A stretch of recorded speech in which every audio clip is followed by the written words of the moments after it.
जय श्री राम दोस्तों। हाल ही में हर हर गंगे का ट्रेलर आया था, तो झूठ मूठ यूट्यूबर पर फैला रहे हैं। तो 20 तारीख के फिल्म नहीं आएगा, 20 तारीख के फिल्म आएगा। हर हर गंगे भी फिल्म आने वाला है सिनेमा घर में, और फरिश्ता खेसारी लाल का फिल्म भी आने वाला है। एक यूट्यूबर हल्ला कर दिया यूट्यूब पर झूठ सच कि नहीं आएगा, ऐसा बात नहीं है।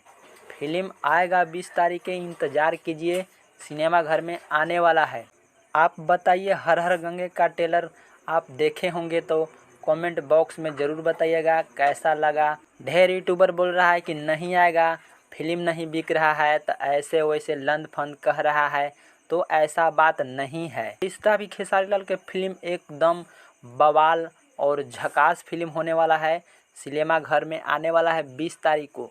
ज़्यादा दिन अब नहीं बचा है, दशहरा के शुभ अवसर पर ही आने वाला है। ये अभी पता नहीं चल रहा है कि पहले फरिश्ता आएगा या हर हर गंगे आएगा।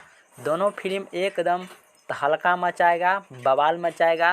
तो 20 तारीख की इंतज़ार कीजिए, कहाँ आएगा और कौन सा चैनल पर आएगा, सब बता देंगे। सबसे पहले वीडियो को लाइक करके चैनल को सब्सक्राइब कर लीजिए।